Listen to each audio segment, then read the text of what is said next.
All right, so check this out. So I'm the least handy person in the world. I got 500 things to do this weekend, and then I come downstairs and I discover, guess what? Got a leak happening. So pulled out the dog cage, took a look at what we've got, and what we've got here is we've actually got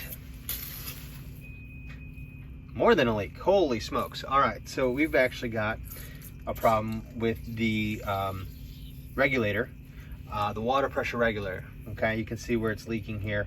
And so now what I've done here is I've turned off the water, so this should stop in a minute. What I've got here is this is the main water valve. This is the line that's coming in from the road. See it down here? It's coming in from the road, comes up through here, and here's the main shutoff valve.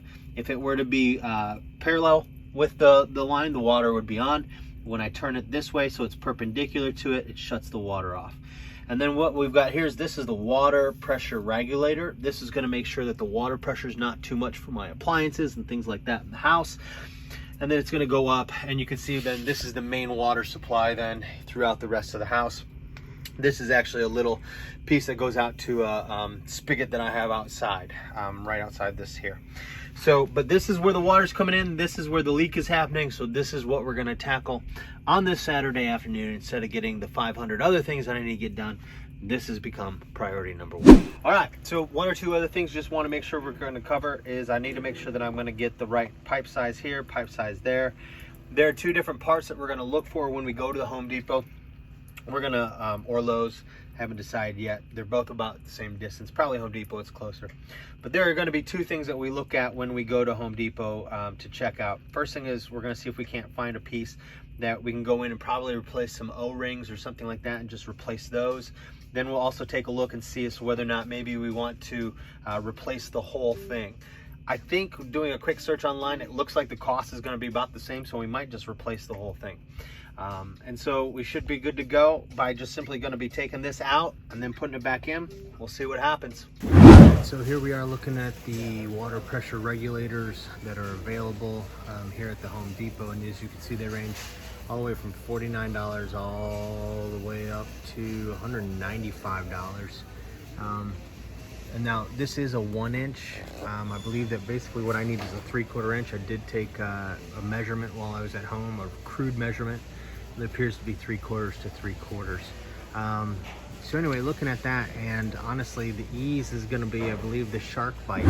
So basically what we wanted and what we got is right here. I ended up looking at the different ones and ended up going with the shark bite regulator. Decided that was going to be best. Also saw where they had the shark bite pressure gauge, so we can actually see on the back end what the pressure is going to be like, and get a good reading on that. Although I'm not 100% sure we'll end up doing that. And then I got just some shark bite adapters. And the reason I did that is because I already have the shark bite down here, and the shark bite is supposed to connect to the PVC pipe, so I shouldn't have any issues there. I also got some some PEX. PEX is the water line stuff that it's the flexible stuff. It's this stuff right here that you see that plugs right into the shark bites, and that was like $3 for a 6-inch section. These were $7 for individual ones, or I got these for $6 each. This was $30. I'm not 100% sure I'm going to put it on because, again, that adds a significant chunk to the cost of this. And then this right here came out to be 50 bucks. So 50 bucks for this. It was really honestly the cheapest out of all the options. So easiest and cheapest, kind of a no-brainer. All right. Now there are two tools that I'm going to start off with to make this happen. Now, what I've got here is I got a pair of channel locks. Called that because we can adjust how they fit. They've got some channels there. So we've got the channel locks, and then we've got the pipe wrench. If you don't have a pipe wrench, go buy one. I know it doesn't seem like it's going to be a big deal when it comes to how well it actually, do I need a pipe wrench? What's different about it? The leverage you can get on a pipe wrench and the ability, the way that it releases you from that tight grip is absolutely valuable. So this is a tool that you must have. I did start taking a look at it to decide, how am I going to handle this? Down here, I already have a shark bite. So what I'm gonna do is I'm gonna see if I can't just pull that off, and I'll show you about the puller a little bit later. And then up here is where it's attached to the copper pipe. And so what we wanna do is we want to, you know what, actually I'm having a thought. Because I'm gonna attach this via the PEX, I can actually just cut this pipe.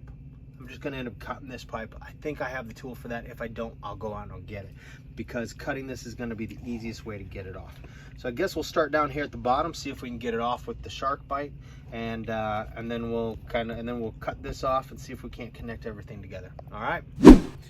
Okay, so this is the tool that comes with the shark bite kit, and all this is gonna do is this is gonna allow you to, I'm gonna hold it up here, hopefully it gets in focus. And what it allows you to do is it allows you to stick it around the pipe and then stick it down, and that'll give you the ability to kind of force open that connection. So here, come on down here. Let's check out what I mean. Come on down here, Landon. All right, so here we've got, in fact, actually I can kind of do whatever I want here. We're gonna kind of just pop that on over that. See if we can, there we go.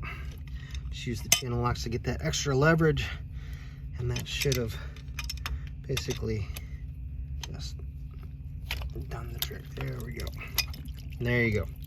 Now that shark bite is released, and now I can remove this here. All right. Yep. All right. So as I mentioned before, I've decided to not mess with this, since I'm going to have to put a shark bite here and a shark bite there, so that coupling wouldn't really necessarily work. So what I've decided to do is I've decided to go ahead and cut this. Now, there's some different ways that you could do it. You could take an angle grinder or whatever. I have an angle grinder that I can use and just cut through it with a metal blade, but honestly, that's not going to be a good clean cut. So what you want is you want one of these bad boys right here. I don't remember how much I got it for, 10, maybe 15 bucks over at Home Depot, or Ace Hardware or Lowe's, wherever you shop. And what's great about it is it's got this little tiny blade in here, and you're gonna just kind of clamp it on around, and then you're gonna tighten it.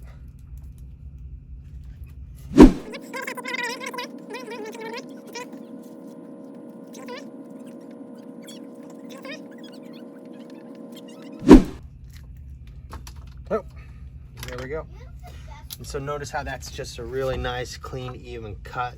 You know, if I was using an angle grinder, I'd probably end up going a little bit more up or down or whatever, but this is perfect. So this is a great tool for that. Definitely needs to be in your arsenal. Here we go. Now I've got to just basically take my new water pressure regulator, and we're going to connect it in between these two places, and we should be good to go. So here's where we're at. Two things that I need to take note of. First off, I went ahead and I made the cut there, and then I just slipped this on. Now, note when you put this on that we want to see the water flow. There's a little arrow here showing where we want the water flow. So the water's coming in from here, and it's going up, and it's going in through, up through here. And so we want to make sure that that arrow is this way. Now I could have maybe attached it the opposite way. That wouldn't have been good. So now we've got it placed right, and I can either have it this way or that way, whatever I want, doesn't matter. Just pop this right on. PEX piping, shark bites, super easy. Just pop it on, and they're secure. I took this elbow joint, this 90-degree elbow joint here, and I did have, I took that off of this, slid right off, no problem. Popped it back on right here, and then now all I need to do is cut a piece of PEX pipe that's this size. You know, make sure that it goes all the way down to here, make sure it goes all the way up to there. I don't want to measure from here to here, because that's not going to make a connection for me. So we've cut our piece of PEX, we've got it ready to go, and it's really going to be literally insert it, make sure it's nice and tight, and then insert the other end, make sure it's nice and tight. We should be good to go. Crossing our fingers, hoping that this worked. This is this stuff is incredible, I'm telling you right now. Holy smokes. So, all right, I felt it seat there, and let's see here. There we go, got that. Here we go, let's turn it on and see what happens.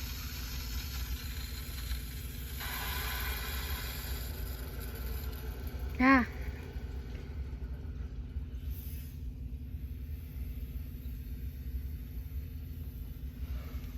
There you go. Now we'll have to mess around with it, tighten it and loosen it, making sure it's not too slow, not too light, all that kind of stuff. But yeah, let's go upstairs and turn on some faucets. All right. All right, so we went upstairs, we checked on everything. Everything seems to be good down here. Happy with that, no leaking. Got away with not having to use the shark bites that we went and purchased. We got away with not putting on the pressure gauge. I don't know. If I want to, I could still do it. I could still undo this pipe, stick it in, but ultimately, it's not worth 30 bucks for me to know. In fact, what we did is we went upstairs and we checked on the pressure, turned on some of the faucets, and it was kind of slow. So if you look right here on here, we've got this red dial. I'll show you a picture of that in the video, but it shows you which way you want to turn it if you want to increase your pressure, decrease your pressure. And so slowly but surely, we're gonna increase the pressure on this, dial it into where we want it. And there you go. All right, so really quickly want to come back. I watched the video from the other day and there was one little last part that I missed. So I want to cover that. As you can tell, I even got a haircut since the other day, a little bit of a beard trim, dressed a little bit nicer. But I wanted to cover this one last point with you, and it is this. When it came time to tighten it, come on down in here, Landon. All right, when it came time to increase the water pressure, what you're gonna do is you're gonna turn this outside knob, you're gonna tighten that. But in order to get a good tighten, you want to loosen the back one as well. So you want to go in there and we're going to go lefty loosey. All right, so loosen that. And then that gave us the freedom to tighten this. And as we tighten it, we'll get more, better water pressure throughout the house as we continue to tighten that. So, and once you've tightened that, you can tighten the back one as well. There we go, and we're good. So that's how we're gonna get that added water pressure. So there you go. By the way, I used a 13, at least on this one. So that's us changing the water pressure regulator here at the house. Total cost, honestly, once I return this stuff, $55. Would have been easier even than I think of replacing the O-rings and all that kind of stuff. It shouldn't have any problems now and in the future. I'm Matthew Parsons. God bless.